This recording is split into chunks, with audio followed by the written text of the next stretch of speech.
नमस्कार प्रिय विद्यार्थियों। आज की वीडियो के माध्यम से हम लोग चर्चा करेंगे समाज शास्त्र के नवीनतम मॉडल पेपर के बारे में, जिसमें हम अति लघु उत्तरीय, लघु उत्तरीय और दीर्घ उत्तरीय टाइप के प्रश्नोत्तर के बारे में चर्चा करेंगे। यानी प्रश्न होंगे आपके इंपॉर्टेंट प्रश्न जो कि परीक्षाओं में लगातार पूछे जाते हैं। उन प्रश्नों को मैंने छांटा और उनके उत्तर को आपकी शैली में लिखने का प्रयास किया कि आप सीधे जाकर के उन उत्तर को अपनी परीक्षा में लिख सकते हैं और आपको अच्छा नंबर मिलेगा। मैंने बहुत ही बारीकी के साथ चीज़ों को अपने हिसाब से लिखा है, ताकि आप इन चीज़ों को बहुत ही अच्छे तरीके से समझ पाएँ और ना केवल आप वीडियोज़ देखें। जैसे वीडियोज़ देखने के बाद में जब आप मॉडल पेपर को मतलब इस पीडीएफ को पढ़ेंगे, मॉडल पेपर की पीडीएफ को, तो आपको ये सब क्वेश्चंस तुरंत याद हो जाएँगे। मतलब आपको रटना नहीं पड़ेगा, आपके समझ में तुरंत आ जाएगा। इस शैली में मैंने इसको लिखा है। तो अब की बार पीडीएफ की व्यवस्था बहुत ही ज़बरदस्त कर दी गई है परीक्षा के अंतिम दिनों के लिए। ये पीडीएफ्स आप अगर 3-4 मतलब ये पहला मॉडल पेपर आज का होगा, 3 मॉडल पेपर अगर आप केवल देख लेंगे, हमारे चैनल के द्वारा या हमारे द्वारा बनाया गया, उससे बाहर एक भी क्वेश्चंस आपका नहीं आएगा, ये बात आप ध्यान रखेंगे। सेम आपकी परीक्षा के पैटर्न के अकॉर्डिंग मैं चर्चा करूंगा। बीए थर्ड सेमेस्टर समाजशास्त्र सब्जेक्ट है, जिसमें आपको पढ़ना क्या है, जिसमें आपको पढ़ना है जो है social change and social movement in India. इसके बारे में आपको बारीकी के साथ जानना है। तो यहाँ से कौन कौन से क्वेश्चन है जो पिछले 2-3 वर्षों से परीक्षाओं में लगातार पूछे आ रहे हैं भारत में सामाजिक परिवर्तन और सामाजिक आंदोलन से। आइए चर्चा करने का प्रयास करते हैं। नवीनतम बैच जो है स्टार्ट हो चुका 2026-27 के लिए। यूनिट नंबर 1 मैं कंप्लीट करवा चुका हूं। तो बहुत सारे बच्चों के लगातार कमेंट आ रहे थे, गुरुजी मॉडल पेपर भी डिस्कस कर दीजिए, क्वेश्चंस कैसे आएंगे और उनके उत्तर को लिखना कैसे है, इसको भी थोड़ा सा बता दीजिए। रही बात ऑब्जेक्टिव प्रश्नों के लिए, तो ऑब्जेक्टिव प्रश्नों के लिए ऑलरेडी जैसे मैं जब चैप्टर वाइज वीडियोस प्रोवाइड करवाता हूं, तो उसके नीचे आपकी प्रैक्टिस सेट ऑब्जेक्टिव टाइप के प्रश्नों की भी लगवा देता हूं। तो इससे क्या होता है कि आपके ऑब्जेक्टिव क्वेश्चन भी साथ साथ में तैयार होते जाते हैं। ऑब्जेक्टिव वालों का मॉडल पेपर, इसके बाद में ऑब्जेक्टिव वाला एक मॉडल पेपर आ जाएगा 100 क्वेश्चंस का। ठीक है, तो इस तरीके से उसके बाद में फिर से आपकी यूनिट 2 जो है प्रारंभ होगा क्लास। यानी कि तब तक आपको आइडिया लगेगा कैसे कैसे क्वेश्चंस आते हैं और किस तरीके से आपको उसके आंसर चूज करने होते, लिखने होते, कैसे लिखना है पूरी कॉपी में विस्तार से यहाँ पर बताने का प्रयास भी करूंगा। ठीक है, यानी एक भी क्वेश्चन या एक भी चीजें आपको बाहर से नहीं। सबसे पहली बात है, आपको टाइटल वगैरह लिखा रहेगा, समय आपके पास रहेगा 2 घंटे का। ठीक है, नवीनतम एजुकेशन पॉलिसी के अंतर्गत सब चीजें की गई हैं। अधिकतम अंक जो रहेगा 75 मार्क्स का आपको पेपर होता है, ये बात आप ध्यान रखेंगे। मैं ये सब आपको ऊपर लिखा रहता है। कुछ निर्देश आपको दिए जाएंगे परीक्षा में, वो निर्देश वो अलग अलग विश्वविद्यालयों के अलग अलग हिसाब से दिए जाते हैं। बहरहाल सभी विश्वविद्यालय में अधिकतर सिलेबस जो मतलब कि अधिकतर जो निर्देश होता है, इंस्ट्रक्शंस, वो ऐसे ही होते हैं।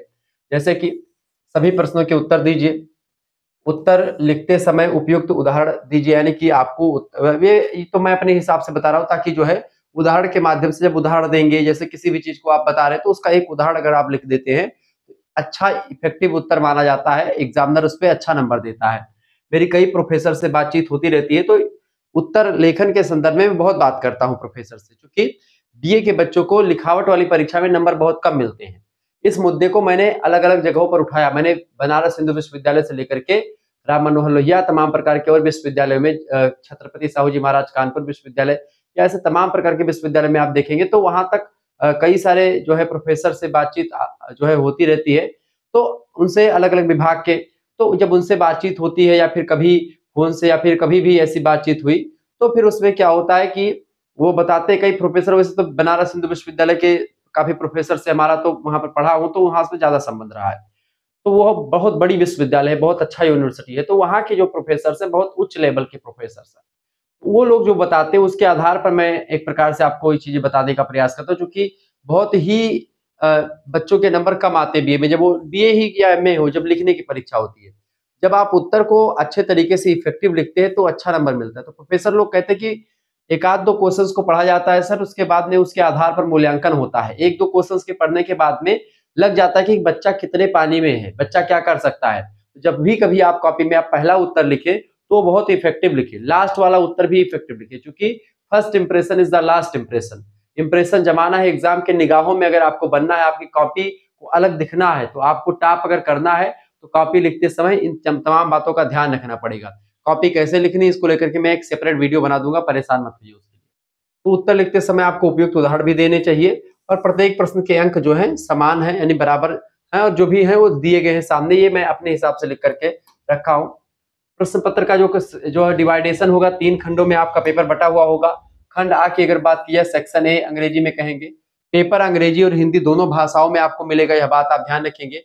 अधिकतर विश्वविद्यालय में यही पैटर्न फॉलो होता है। प्रत्येक प्रश्न के उत्तर दीजिए। कुल 5 प्रश्न आपको दिए जाएंगे खंड आ में। मैंने अपने हिसाब से तैयार किया है, जो सभी विश्वविद्यालयों के लिए उभयनिष्ठ मॉडल पेपर है। ठीक है, खंड बा यानी सेक्शन बी की अगर बात की जाए तो 5 प्रश्न में हमने रखे हैं और इनमें से किसी 3 प्रश्न के उत्तर आपको देने हैं। वैसे मैं 5 प्रश्नों के उत्तर आपको दूंगा, ठीक है।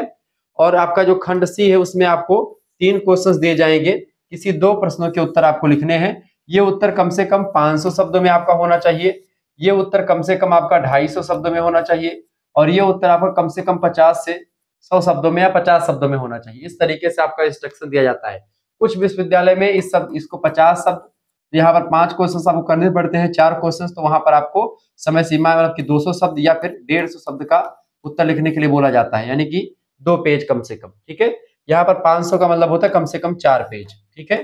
तो 4 पेज में दीर्घ उत्तरीय प्रश्नों का उत्तर लिखते हैं, परफेक्ट उत्तर होता है। 2 पेज में अगर आप लिखते हैं लघु उत्तरीय का उत्तर ठीक माना जाता है और 1 पेज में या आधे पेज में अगर आप इस उत्तर को लिखते हैं तो ठीक माना जाता है। 2 घंटे की परीक्षा में बेसिकली आपको यही करना होता है, कम लिखने का प्रयास करें। तो मैंने क्या बताया आपको, कॉपी लिखते समय, क्या बेटा, कॉपी लिखते समय आपको 2-3 बातों का ध्यान रखना होता है। बहुत सारे बच्चों के कमेंट्स आते हैं कि गुरुजी ये बताएं कि कॉपी कितने पेज में लिखनी चाहिए। देखिए आजकल पेज मैटर नहीं करता, क्योंकि परीक्षा पहले 3 घंटे की होती थी तो उसमें देखा जाता था कि भाई आपने 25 पेज भरा कि 22 पेज भरा है, 20 पेज भरा, कितना भरा है। लेकिन अब क्या है, परीक्षा 2 घंटे की आपकी हो गई है, क्वेश्चन शॉर्ट में आपको लिखने के लिए बोला जा रहा है। जो क्वेश्चन पहले 5 शब्दों में लिखने के लिए कहते थे 1000 में, वो आजकल 450 या 500 शब्दों में लिखने पड़ रहे हैं आपको, ठीक है। जो क्वेश्चन पहले आपको 300 शब्दों में लिखने के लिए बोला जा रहा था, वो आप आजकल 150 या 200 शब्दों में लिखने के लिए बोला जा रहा है। जो क्वेश्चन पहले आपको 100-150 शब्दों में लिखने को बोला जा रहा था, आज वो 50 शब्दों में लिखने को बोला जा रहा है। यानी कि आपको कम शब्दों में लिखना है, उत्तर सटीक और प्रमाणित होना चाहिए और विशेष उदाहरणों के साथ युक्त होना चाहिए। मैटर नहीं करता आप कितने पेज में कॉपी लिखते हैं। बहरहाल अगर आप पूछते हैं कि अति लघु उत्तरीय, लघु उत्तरीय और दीर्घ उत्तरीय क्वेश्चंस को कितने पेज में लिखें गुरुजी, तो अति लघु उत्तरीय प्रश्नों के लिए उत्तर आपको लिखना पड़ता है कम से कम, आप जो है इसको आधे पेज में यानी 1/2 पेज में आप लिख सकते हैं 50 शब्दों को। 150 या 200 शब्दों वाले जो क्वेश्चंस होते हैं, यानी लघु उत्तरीय क्वेश्चंस की अगर बात की जाए, लघु उत्तरीय क्वेश्चंस को आप कितने शब्दों में लिखना है, कम से कम मतलब कितने पेज में, तो कम से कम 2 पेज में आप लिखिए, यानी 1 पन्ना पूरा, ठीक है। और जो दीर्घ उत्तरीय क्वेश्चंस होते हैं इनको, यानी 5 शब्द वाले क्वेश्चंस को, इनको 4 पेज कम से कम आपको लिखना है, यानी 2 पन्ने कम से कम भरने हैं। यानी अगर आप देखेंगे तो 3 क्वेश्चन या 2 क्वेश्चन ये लिखेंगे तो 4 दूनी 8 पेज ये आपका हो जाएगा। यहाँ पर अगर आप जो है 3 क्वेश्चन या 4 क्वेश्चन, कम से कम 4 क्वेश्चन करने पड़ते हैं, ठीक है। तो यहाँ पर आपका जो है 4 क्या हो जाएगा, 4 पन्ना ये हो जाएगा, यानी 4 दूनी 8 पेज ये हो जाएगा, ठीक है। यानी 8-8 कितना हो जाएगा, 16 पेज ये हो गया आपका। और 5 क्वेश्चन से यानी कि 2.5 पेज यानी 3 पेज मान लीजिए, तो 16-3 19। अगर 19 से लेकर के 20 पेज आप भर देते हैं कॉपी बीए में आजकल 2 घंटे की परीक्षा में, बहुत बड़ी उपलब्धि और आपको टॉप करने से कोई नहीं रोक सकता। ये बहुत जबरदस्त मैंने फंडा बता दिया है। तो 19 से 20 पेज की अगर कॉपी होती तो आपकी परफेक्ट कॉपी है, ये बात आप ध्यान रखेंगे, ठीक है। चलिए अब हम आगे बढ़ते और प्रश्नों के सिलसिले में आगे बढ़ते। तो चूंकि मैंने आपको लगातार कमेंट्स आ रहे थे ये सब चीजें गुरुजी बता दीजिए, तो मैंने इसलिए बता दिया। अब देखिए सेक्शन यानी खंड आ चुका है। पहला क्वेश्चन आपसे पूछेगा परीक्षा में, सामाजिक परिवर्तन का अर्थ और परिभाषा बताइए, ठीक है। उत्तर आप लिखिएगा, कैसे लिखेंगे, तो सबसे पहले अर्थ पूछा गया, यानी 2, यहाँ पर क्वेश्चंस को 2 भागों में बांट लें, एक तो अर्थ और एक परिभाषा, 2 शब्द, ठीक है।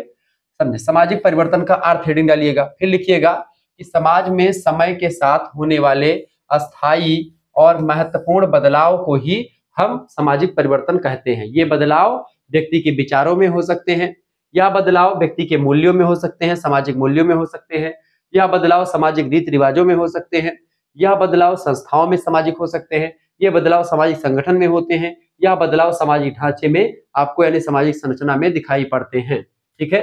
जैसे कि उदाहरण मैंने यहाँ पर लिख दिया, इसीलिए जब भी कुछ भी लिखे तो उदाहरण के रूप में आप लिखने का प्रयास करें। जैसे कि प्राचीन समय में, पुराने जमाने में हम लोग बैलगाड़ी का उपयोग करते थे, कहीं पर कोई बूझाड़ होने के लिए, कहीं पर जाने के लिए बैलगाड़ी से जाते थे।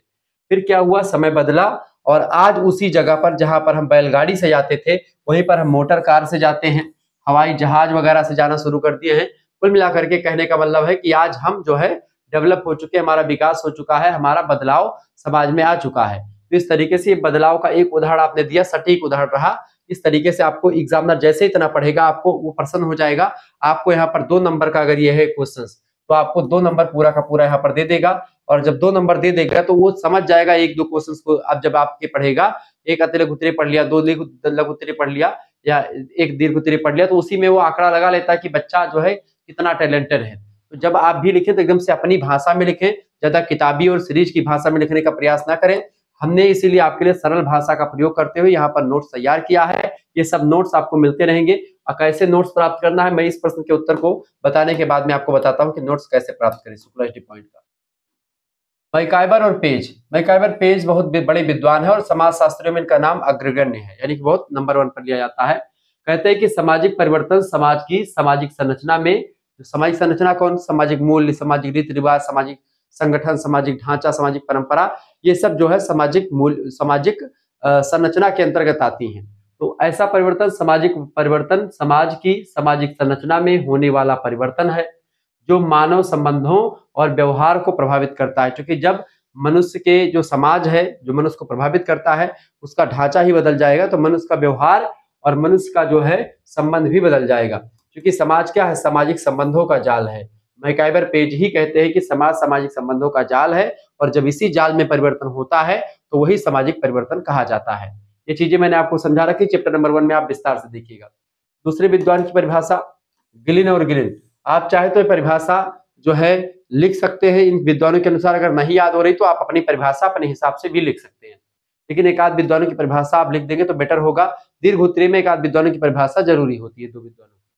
ठीक है, ग्रीन और गिलिन कहते हैं कि सामाजिक परिवर्तन सामाजिक प्रक्रियाओं, मूल्यों और व्यवहार के ढांचे में होने वाला एक ऐसा रूपांतरण है जो अस्थायी होता है, यानी कि अस्थायी परिवर्तन होता है। इस तरीके से यहाँ पर बताया गया। सार रूप में हम कह सकते हैं, ठीक है, सार रूप में क्या कह सकते हैं बाबू, सार रूप में हम कह सकते हैं कि सामाजिक परिवर्तन का अर्थ समाज की संरचना और जीवन की जो शैली है हमारी, उसमें लगातार निरंतर कंटिन्यूअसली परिवर्तन होता रहता है और परिवर्तन ये आगे की ओर बढ़ता रहता है। इसी परिवर्तन को सामाजिक परिवर्तन की संज्ञा दी जाती है। इसी परिवर्तन को सामाजिक परिवर्तन कहा जाता है, जो सामाजिक संरचना में या समाज की संरचना में और समाज में जो जीवन शैली उसमें बदलाव देखने को मिलता है। सामाजिक परिवर्तन बेसिकली यही होता है। जिन बच्चों को हमारे कोर्स में ज्वाइन होना और जुड़ सकते हैं। दूसरा क्वेश्चन आपका आ चुका है, सांस्कृतिक विलंब यानी कि कल्चरल लैग, सांस्कृतिक विलंबना की अवधारणा किसने दी। सबसे पहला प्रश्न तो यही क्लियर हुआ, ऑब्जेक्टिव में आता है, सांस्कृतिक विलंबना की अवधारणा आगबर्न और निमकाफ ने दी। अब यहाँ पर इस क्वेश्चन के मतलब आंसर को समझने से पहले आपको मैं बता दूं कि किस तरीके के जो नोट्स ये आपके समक्ष दिख रहे हैं, ये सब नोट्स मॉडल पेपर, कम से कम 5 model paper, revision class, marathon class, साथ ही साथ में चैप्टर वाइज क्लास की पीडीएफ नोट, सब कुछ लाइव क्लास के व्हाट्सएप ग्रुप की लिंक सब कुछ आपको मिलेगी। अगर आप हमारे साथ जुड़ेंगे, व्हाट्सएप ग्रुप से आपको जुड़ना पड़ेगा, उसके लिए आपको 100 रुपीज लगते हैं और पूरा live class, video lecture, PDF note सब कुछ मिलेगा सभी सब्जेक्ट का। एसएमएस कीजिए 91 61 93 60 62, इस नंबर पर आपको व्हाट्सएप पर एसएमएस करना है बाबू। किस नंबर पर, इस नंबर पर व्हाट्सएप पर एसएमएस करना है। क्या एसएमएस कीजिएगा, अपना नाम एसएमएस कर देना है, अपने यूनिवर्सिटी का नाम, अपने सब्जेक्ट के नेम और आप किस सेमेस्टर में हो। वैसे आप 3rd सेमेस्टर में है, अपने 3rd सेमेस्टर का नाम लिख करके भेज दीजिएगा। जैसे ही आप इतना इस नंबर पर व्हाट्सएप करेंगे, व्हाट्सएप पर लिख करके भेजेंगे, आपके पास एक क्यूआर कोड भेजेंगे हम, यानी स्कैनर भेजेंगे। इसी स्कैनर पर आपको क्या करना होगा, इसी स्कैनर पर मात्र 100 रुपए फीस आपको जमा कर देनी हो। कितने रुपए बाबू, केवल और केवल 100 रुपए फीस आपको जमा करनी है। या फीस आप खुद भी जमा कर सकते हो अगर आप चलाते हैं ऑनलाइन माध्यम, गूगल पे, फोन पे या कुछ भी। अगर आप नहीं कुछ भी चलाते हैं तो आप किसी दूसरे से भी फीस जमा करवा सकते हैं। किसी भी यूपीआई माध्यम से आप जो है फीस जमा कर सकते हैं, यह बात आप ध्यान रखेंगे। आप किसी दूसरे से भी जमा करवा सकते हैं, आपके घर में कोई है, आपके दोस्त वगैरह, या फिर आपके जो है माता पिता या आपकी दुकान, किसी दुकान से भी करवा सकते हैं जाकर के, यह बात आप ध्यान रखेंगे। यहाँ पर आपको क्या मिलेगा, यहाँ पर आपको लाइव क्लास की लिंक मिलेगी, प्लस में आपको यहाँ पर वीडियो लेक्चर्स मिलेंगे सभी सब्जेक्ट के वीडियो लेक्चर्स क्या है उसकी पीडीएफ मिलेगी। और आपकी बार जो पीडीएफ तैयार की गई है वो आपके मन मुताबिक तैयार की गई कि अगर आप वीडियोस ना भी देखना चाहें और केवल पीडीएफ पढ़ करके आप परीक्षा देना चाहें तो पीडीएफ भी केवल पढ़ करके आप अच्छी परीक्षा दे सकते हैं और आपको किताब खरीदने की, सीरीज खरीदने की कोई जरूरत नहीं पड़ेगी। अगर आप हमसे जुड़ते हैं तो बहुत ही बेहतर कंटेंट, उच्च क्वालिटी का कंटेंट आपके लिए मैं तैयार कर रहा हूं, सब कुछ मिल जाएगा। इसीलिए आपको दिखाने के लिए मैंने मॉडल पेपर भी तैयार कर लिया है। इससे और भी उच्च क्वालिटी का मॉडल पेपर लगातार तैयार किया जाता रहेगा आपकी परीक्षा के लिए। ऑब्जेक्टिव लिखे सभी टाइप का, यानी कि आपकी परीक्षा चाहे मल्टीपल चॉइस क्वेश्चंस हो, एमसीक्यूज टाइप हो, और चाहे आपकी परीक्षा लिखित हो, सभी के लिए पूरी विस्तार से व्यवस्था मैं कर रहा हूं। तो कहीं पर भटकने की, कहीं पर घबराने की किसी प्रकार की कोई जरूरत आपको नहीं है, यह बात आप ध्यान रखेंगे। जिन बच्चों को जुड़ना है तुरंत एसएमएस की जुड़ जाइए। और यहाँ पर क्या क्या होगा देखिए, सब्जेक्ट केवल एक सब्जेक्ट नहीं बल्कि आपके तीनों मेजर सब्जेक्ट, एक माइनर, एक को करिकुलर, इन चारों पांचों सब्जेक्ट की तैयारी कितने रुपए में, मात्र और मात्र 100 रुपए फीस में आपके लिए करवाई जाएगी। ये बात आप ध्यान रखेंगे। 100 रुपए फीस में पांचों सब्जेक्ट की तैयारी आपको मिल जाएगी। एक सब्जेक्ट की सीरीज लेंगे कम से कम आपकी 60 रुपीज की पड़ेगी। तो 5 सब्जेक्ट की सीरीज कितने की पड़ जाएगी, 6 पंचे 30, यानी कि 300 रुपए की आपकी पड़ जाएगी। और उसमें आपको जो है सीरीज मिलेगी। अब इसी 100 रुपए, आप केवल 100 रुपए खर्च करके आप बहुत ही अच्छे तरीके का पीडीएफ कंटेंट तैयार कर, मतलब पीडीएफ नोट्स आप प्राप्त कर सकते हैं। यह लेक्चर या फिर यह जो मॉडल पेपर रहेगा या फिर जो हम पढ़ा रहे हैं ये सिलेबस सभी विश्वविद्यालयों के लिए वैध सिलेबस है। जैसे कि राम मनोहर लोहिया अवध विश्वविद्यालय के सारे बच्चे, वीर बहादुर सिंह पूर्वांचल, अब इनसे जुड़े हुए जितने भी कॉलेज हैं सभी बच्चे, ठीक है। वीर बहादुर सिंह पूर्वांचल विश्वविद्यालय, महात्मा गांधी काशी विद्यापीठ, जननायक चंद्रशेखर बलिया विश्वविद्यालय, दीनदयाल उपाध्याय गोरखपुर विश्वविद्यालय, छत्रपति साहूजी महाराज कानपुर विश्वविद्यालय, ठीक है, सिद्धार्थ यूनिवर्सिटी कपिलवस्तु, मां पाटेश्वरी बलरामपुर विश्वविद्यालय, महाराजा सुहेलदेव आजमगढ़ विश्वविद्यालय, जननायक चंद्रशेखर बलिया विश्वविद्यालय, दीनदयाल उपाध्याय गोरखपुर विश्वविद्यालय हो गया, बुंदेलखंड यूनिवर्सिटी झांसी, डॉक्टर भीमराव अम्बेडकर आगरा विश्वविद्यालय, ठीक है। ऐसे ही आपका एमजे पैरू बरेली रोहिलखंड विश्वविद्यालय, मां शाकुंभरी सहारनपुर विश्वविद्यालय, ठीक है। और Raja Mahendra Pratap state university, MJ पैरू बरेली रोहिलखंड विश्वविद्यालय, छत्रपति साहूजी महाराज कानपुर विश्वविद्यालय, चौधरी चरण सिंह मेरठ विश्वविद्यालय, प्रोफेसर रज्जू भैया स्टेट यूनिवर्सिटी लखनऊ विश्वविद्यालय, ऐसे तमाम प्रकार के और विश्वविद्यालय बिहार के, राजस्थान के, झारखंड के, या फिर जहां पर हिंदी भाषा समझी जाती है उन सभी के लिए इंपॉर्टेंट है लेक्चर।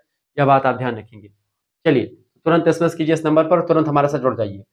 चलिए भाई आगे बढ़ते हैं। दूसरा क्वेश्चन, दूसरा क्वेश्चन क्या, सांस्कृतिक विलंबना। सांस्कृतिक विलंबना की अवधारणा किसने दी है, किसने दी है, आगबर्न और निमकाफ ने। संस्कृतियां बेटा दो प्रकार की होती हैं। अब यहाँ पर मैंने लिख रखा तो क्यों लिख करके समझाऊं, चलिए यहाँ पर मैं दिखा देता हूँ। ठीक है, संस्कृति दो प्रकार की होती है, एक होती है भौतिक संस्कृति और एक होती है अभौतिक संस्कृति। भौतिक संस्कृति जिसको हम देखते हैं, जिसको जैसे कि किताब कापी, सब भौतिक संस्कृति, एसी कूलर फ्रिज पंखा, ये सब भौतिक संस्कृति है। अभौतिक संस्कृति होती है हमारे विचार, हमारे मूल्य, हमारे रीति रिवाज, हमारी परंपराएं, ये सब अभौतिक मूल्य है जिसको हम नहीं देख पाते हैं, जिनको हम ना तो टच कर पाते हैं, यानी don't touch and don't sin it's called, ठीक है। मतलब भौतिक जो संस्कृति होती है, सॉरी अभौतिक संस्कृति होती है, नॉन फिजिकल कल्चर जो होता है वो आपको ना तो दिखता है ना ही उसको आप छू सकते हैं, ठीक है। लेकिन जो भौतिक जो कल्चर है, यानी कि जो फिजिकल बेसिकली जो कल्चर है उसको आप देख भी पाते हैं और सुन भी पाते हैं, सब कुछ हो जाता है, ठीक है, उसको महसूस भी कर पाते हैं। तो कहीं ना कहीं पे आप देखेंगे कि जो भौतिक संस्कृति है उसका विकास हो जाता है बहुत अधिक मात्रा में, लेकिन उसका उपयोग हम नहीं करना जानते। हमारे मूल्यों में, हमारे विचारों में परिवर्तन उतनी तीव्र गति से नहीं होता। यानी कि जब भौतिक संस्कृति का विकास हो जाता है और अभौतिक संस्कृति उसकी तुलना में विलंब हो जाती है, यानी पीछे रह जाती है, इसी को सांस्कृतिक विलंबना कहते हैं, कल्चरल लैग कहते हैं अंग्रेजी में, ठीक है। समझ में आ रहा होगा बातें, देखिए लिखिएगा, लिखेंगे सांस्कृतिक विलंबना या सांस्कृतिक विलंब, कल्चरल लैग का सिद्धांत विलियम एफ आगबर्न महोदय ने दिया था। इसका अर्थ है कि जब समाज के भौतिक पक्ष यानी कि मटेरियल कल्चर जो होता है उसमें तेजी से परिवर्तन हो जाए, लेकिन उसके साथ जुड़े अभौतिक पक्ष यानी कि नॉन मटेरियल कल्चर, यानी कि विचार, हमारे मूल्य, हमारी मान्यताएं जब पीछे रह जाती हैं, तो इसे हम सांस्कृतिक विलंबना कह सकते हैं।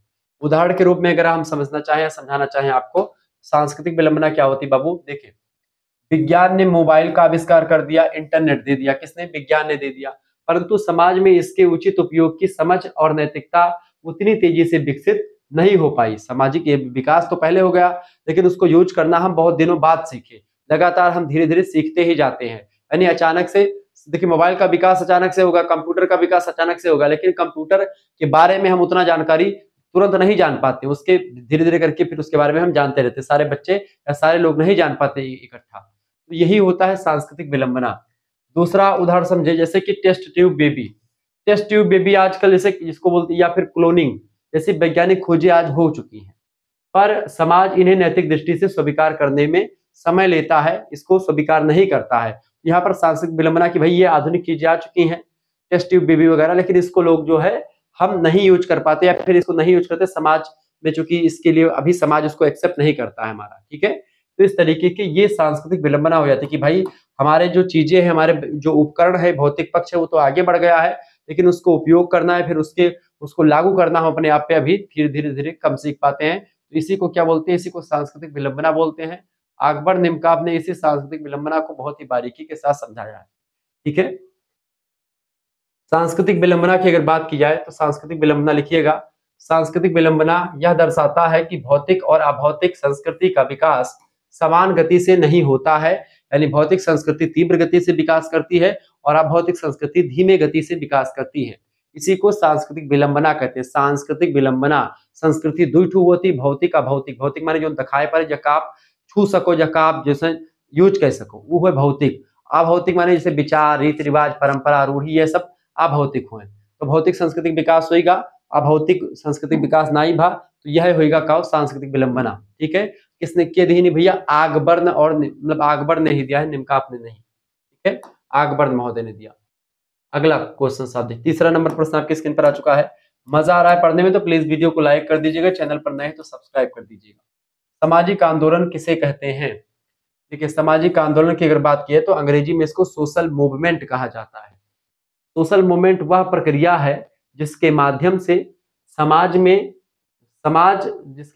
समाज का कोई समूह क्या करता है? किसी विशेष उद्देश्य या परिवर्तन के लिए इकट्ठा होता है, संगठित होता है।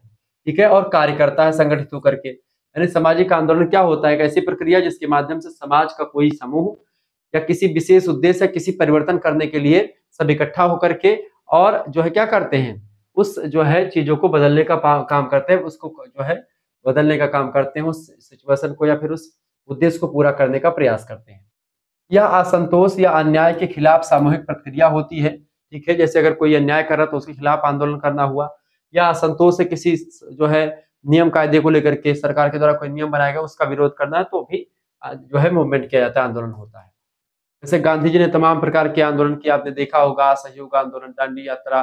ठीक है, सभी ने अवज्ञा आंदोलन हो गया, करो या मरो, यानी कि जो भारत छोड़ो आंदोलन हो गया। आंदोलन समाज को नई दिशा देता है और आवश्यक सुधारों को जन्म देता है। ठीक है, ये बात आप ध्यान रखेंगे। उदाहरण के रूप में समझे, समाज में कई सारे आंदोलन हुए हैं, आगे चल करके हम चीजों को और पढ़ेंगे। भारतीय स्वतंत्रता आंदोलन, जैसे कि गांधी जी का असहयोग आंदोलन, सविनय अवज्ञा आंदोलन, और जो है क्या बोलते हैं अगस्त क्रांति, इसको आप भारत छोड़ो आंदोलन कहते हैं। महिला आंदोलन में जैसे नारी शिक्षा को लेकर के और समान अधिकारों को लेकर के नारियों ने मांग की, महिला सशक्तिकरण को लेकर के आंदोलन हुए, ये सब आंदोलन है। ऐसे ही पर्यावरणीय आंदोलन हुए, जिसमें जैसे चिपको आंदोलन जो है सबसे फेमस है, सुंदरलाल बहुगुणा के नेतृत्व में आंदोलन शुरू हुआ, फिर बाद में महिलाओं ने भी एक प्रकार से इसमें भाग लिया। इस तरीके से चीजें हैं। सार रूप में हम कह सकते हैं कि सामाजिक आंदोलन समाज के भीतर परिवर्तन और सुधार लाने का एक सशक्त साधन रहा है। इस तरीके से आप ऐसे लिख देंगे उत्तर, एग्जामिनर प्रसन्न हो जाएगा और एग्जामिनर आपको नंबर देने पर मजबूर हो जाएगा। ये नोट्स मैंने आपके जो है आपके हिसाब से तैयार किया, आपके पॉइंट ऑफ व्यू से लिखा हुआ है, ताकि कोई दिक्कत आपको ना हो पढ़ने में, समझने में। चौथा क्वेश्चन आप देखिएगा। चौथा प्रश्न भैया, स्थानीयकरण और सार्वभौमिकीकरण की परिभाषा दीजिए। स्थानीयकरण जिसको आप बोलते हैं लोकलाइजेशन। ठीक है, यानी जब कोई बड़ी विचारधारा या कोई बड़ा जो है चीज, जब कोई छोटी चीज में आकर के कन्वर्ट हो जाता है तो उसको बोलते हैं लोकलाइजेशन। और सार्वभौमिकीकरण क्या होता है? ग्लोबलाइजेशन। यानी जिसको आप कह सकते हैं कि ये कोई भी छोटी चीज है वो पूरे विश्व में जाकर के फैल, जैसे आज योगा जो है पूरे संसार में फैल गया है, तो वो वैश्वीकरण उसका हुआ है, मतलब कि उसका ग्लोबलाइजेशन हुआ है। समझे? स्थानीयकरण लिखिएगा कि जब कोई बाहरी या वैश्विक संस्कृति स्थानीय आवश्यकताओं और परंपराओं के अनुसार ढल जाती है, कोई बहुत बड़ी फेमस संस्कृति या आवश्यकता है, स्थानीय आवश्यकता है, वो एक प्रकार से वैश्विक संस्कृति या कोई बाहरी संस्कृति है और वो स्थानीय संस्कृति में एकदम से बदल जाती है, छोटी हो जाती है वो, तो उसे स्थानीयकरण कहते हैं। जैसे कि मैकडोनाल्ड ने भारत में शाकाहारी बर्गर की शुरुआत करी, ये भी एक प्रकार से स्थानीयकरण होता है, क्योंकि ये एक प्रकार से मैकडोनाल्ड जो बर्गर का व्यवस्था है नहीं, तो भारत में शाकाहारी बर्गर की शुरुआत उन्होंने करी। ये भी एक प्रकार से क्या है, एक बड़े स्तर पर पहले इनका था, इन्होंने भारत में आकर के शाकाहारी बर्गर, क्योंकि बर्गर शाकाहारी नहीं था पहले, लेकिन इसको जो है शाकाहारी किया गया। ठीक है, भारत के संदर्भ में किया गया। ये हो गया यहाँ पर एक क्या, ये हो गया यहाँ पर आपका स्थानीयकरण होगा कि भाई भारतीय संस्कृति में आकर के घुल करके इन्होंने बर्गर को शाकाहारी बनाया। ठीक है, यानी कि वो संस्कृति अपनी छोड़ करके संस्कृति, जो छोटी संस्कृति उसके फोकस करके फिर उसके अकॉर्डिंग जो है अपने आप को बदल लिया। यानी कि जब कोई बाहरी चीजें हमारे यहाँ पर संकलित हो जाती है और छोटी हो जाती है, स्थानीयकरण हो जाता है उनका। ठीक है, तो वो चीजें हो जाती है स्थानीयकरण, लोकलाइजेशन। दूसरा तो सार्वभौमिकीकरण। जब स्थानीय संस्कृति यानी कोई छोटी संस्कृति, कोई छोटा विचार पूरी दुनिया में फैल जाता है तो उसे सार्वभौमिकीकरण कहते हैं। ठीक है, ये दोनों एक दूसरे के उल्टे होते बिल्कुल भी, सार्वभौमिकीकरण और ये। ठीक है, उदाहरण के रूप में समझे, जैसे योग और आयुर्वेद आज पूरी दुनिया में अपनाए जा रहे हैं। योग क्या था? भारत का ही हिस्सा था, भारत से पूरे संसार में फैल रहा है, ये फैल रहा है, यानी कि क्या हो रहा है, ग्लोबलाइजेशन हो रहा है, यानी इसका विस्तार हो रहा है। स्थानीयकरण में क्या होता है, संकुचन होता है और इसमें क्या होता है, इसमें विस्तार होता है, ध्यान रखिएगा। स्थानीयकरण और सार्वभौमिकीकरण दोनों ही प्रक्रियाएं आधुनिक समाज में सांस्कृतिक आदान प्रदान को दर्शाती हैं। एक संस्कृति दूसरी संस्कृति से कुछ सीखती है तो उसको ग्रहण करती है और दूसरे को प्रभावित भी करती है। पांचवा क्वेश्चन आप देखिएगा, प्रश्न है सामाजिक परिवर्तन के प्रतिमान। देखिए, सामाजिक परिवर्तन को समझने या समझाने के लिए समाजशास्त्रियों ने विभिन्न प्रतिमान यानी मॉडल्स प्रस्तुत किए हैं। जैसे कि सामाजिक परिवर्तन के प्रतिमान में पहला प्रतिमान लिखिएगा, प्रथम प्रतिमान। प्रथम प्रतिमान की अगर बात की जाए यानी कि लाइनर मॉडल, जिसको कहते हैं रैखिक प्रतिमान। इसमें क्या होता है कि समाज को निरंतर प्रगति की ओर बढ़ाता हुआ माना जाता है। ठीक है, उदाहरण के रूप में जैसे शिकार करना, पहले लोग शिकार करते थे, फिर संग्रह करना शुरू कर देते। पहले शिकार करके लोग खा लेते थे भोजन, फिर उसको इकट्ठा करने की व्यवस्था शुरू हुई, फिर उसके बाद में कृषि करना शुरू किए, फिर उसके बाद में औद्योगिक समाज आया, उद्योगों का विकास हुआ और अब सूचना प्रौद्योगिकी का युग आ चुका है, पूरा सोशल मीडिया का जमाना आ चुका है। यानी एक विकास, यानी जो आविष्कार वगैरह हो रहे लगातार, ये एक लाइन से विकास हो रहा है। पहले क्या है, जैसे पहले मान लेते हैं कि आपको पंखा हवा लेनी होती तो आप पेड़ों के नीचे बैठते थे तो हवा लगती थी। फिर उसके अंदर क्या हुआ, जो है वृक्ष के नीचे बैठ करके अब हम एक बेना बना लिया, हैंड फैन जिसको हाथ से चलाते हैं, तो वो बेना बन गया। फिर बेना के बाद में हमने बिजली का आविष्कार और पंखा बना लिया, पंखा के बाद में फिर कूलर बन गया और ठंडी चली, फिर और ठंडी की जरूरत पड़ी, फिर कूलर जो है चूंकि रात में सोने में दिक्कत होती थी, हमने एसी का निर्माण कर लिया।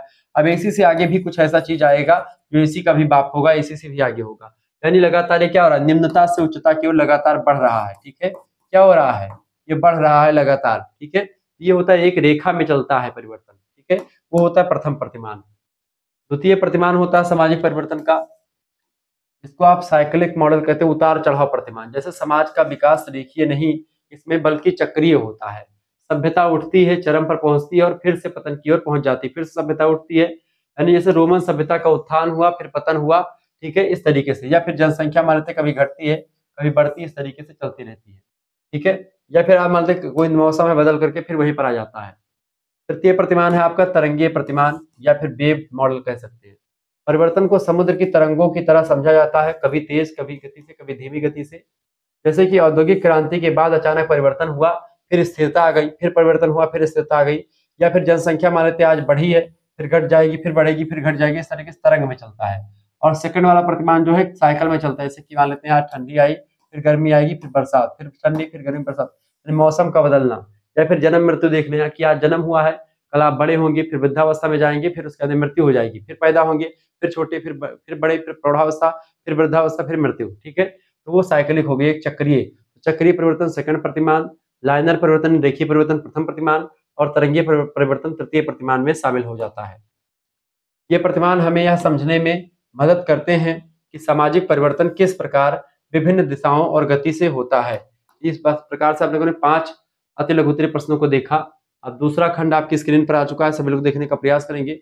वीडियो को लाइक कर दीजिएगा, चैनल पर अगर नए हैं तो सब्सक्राइब भी कर दीजिएगा, क्योंकि इसी प्रकार से इन्फॉर्मेटिव वीडियो मैं लगातार आपके लिए लाता रहता हूँ। ठीक है,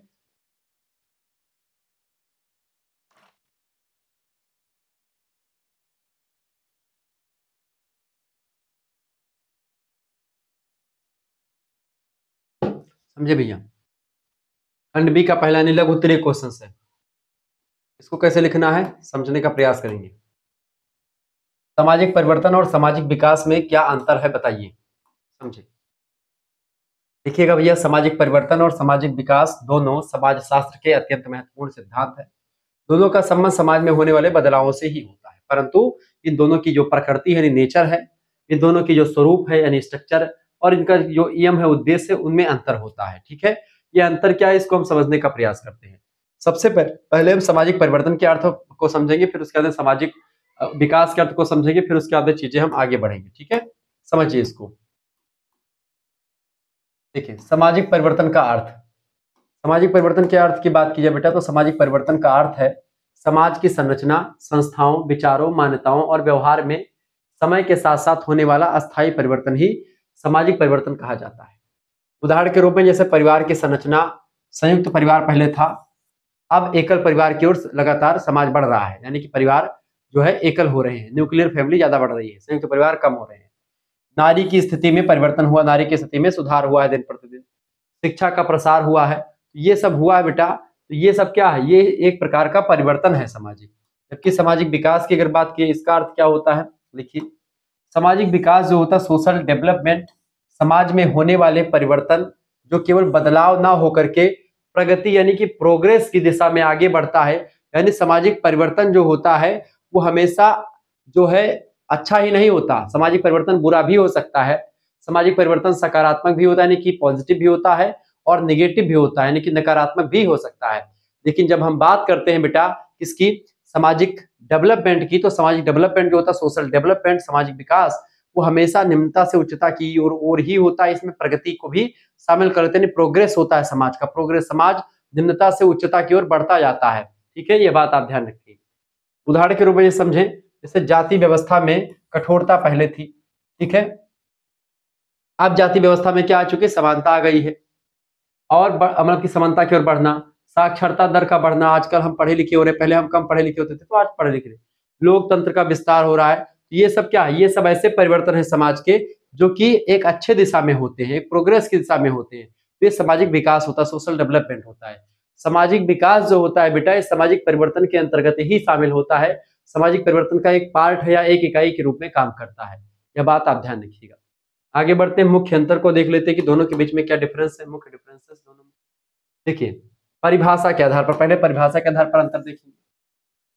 देखिए देखिए सामाजिक परिवर्तन क्या है, केवल बदलाव होता है सामाजिक परिवर्तन में, अच्छा बदलाव हो चाहे बुरा बदलाव हो, दोनों हो सकता है इसमें सामाजिक परिवर्तन में, मैंने आपको बताया। जबकि सामाजिक विकास की अगर बात करेंगे तो हमेशा प्रगति यानी कि प्रोग्रेस और सुधार की दिशा में ही डेवलपमेंट होता है, परिवर्तन होता है। यानी सामाजिक परिवर्तन का एक ऐसा इकाई जिसमें केवल प्रगति और सुधार की दिशा में परिवर्तन होता है, वो सामाजिक विकास कहलाता है। ये परिभाषा के आधार पर। दिशा के आधार पर अंतर देखें। देखिए सामाजिक परिवर्तन की बात की जाए तो सामाजिक परिवर्तन एक तरफा या उल्टा भी हो सकता है, यानी कि हो सकता है सीधा जाए फिर उल्टा भी आ सकता है, किसी भी तरीके से हो सकता है। जैसे कि सामाजिक कुरीतियों का फैलना भी हो सकता है, सामाजिक कुरीतियां खत्म भी हो सकती है और फैल भी सकती है सामाजिक परिवर्तन में। दूसरा, सामाजिक विकास जो होता है यह हमेशा सकारात्मक दिशा में होता है, यानी कि पॉजिटिव पॉइंट ऑफ व्यू में यह आगे बढ़ता है, ये बात ध्यान रखिए। तीसरा अंतर है स्वरूप के आधार पर। ठीक है, सामाजिक परिवर्तन की अगर बात की तो इसकी गति जो होती है तेज या धीमी हो सकती है, दोनों हो सकती है। कभी कभी सामाजिक परिवर्तन तीव्र गति से हो जाता है, कभी कभी सामाजिक परिवर्तन धीमी गति से होता है। जबकि सामाजिक विकास की बात करें तो यह क्रमिक और दीर्घकालिक प्रक्रिया होती है, यानी क्रम से चलती है और एक लंबे समय की प्रक्रिया में पर विकास आपका जाकर के होता है। ठीक है, ये बात आप ध्यान रखेंगे। चौथा अंतर आप देखिएगा,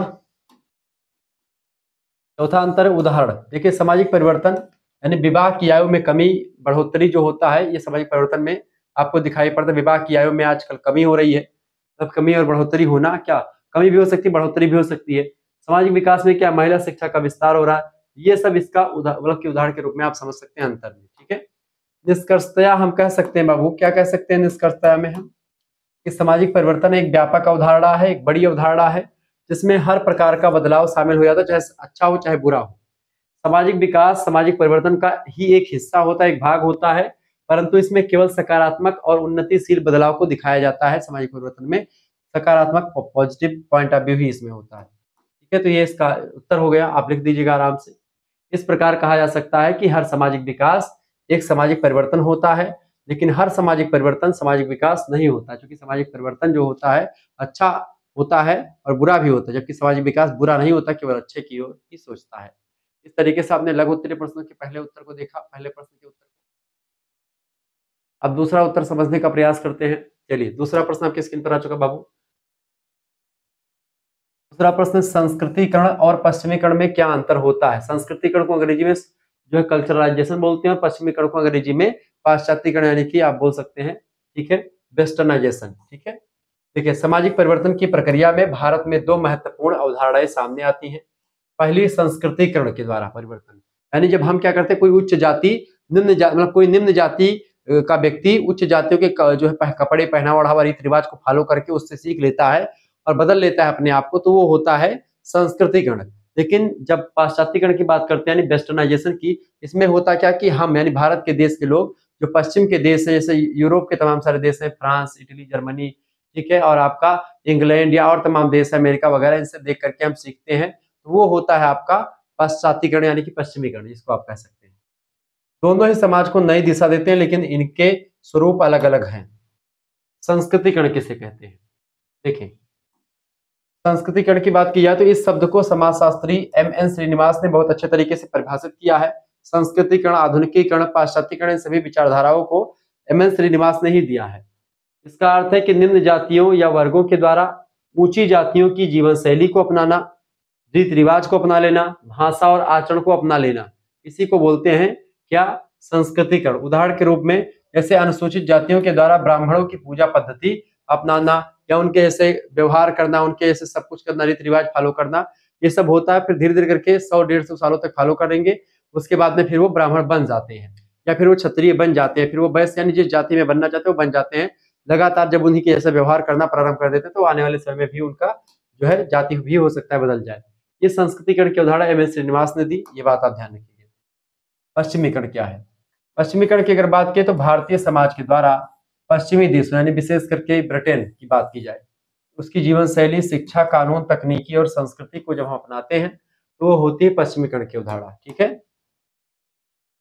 उदाहरण के रूप में कह सकते हैं जैसे कि अंग्रेजी भाषा का प्रयोग, पाश्चात्य पहनावा, आधुनिक विज्ञान और प्रौद्योगिकी जो है हम इंग्लैंड से या फिर पश्चिम के देशों से ग्रहण किए। मुख्य अंतर क्या दोनों में?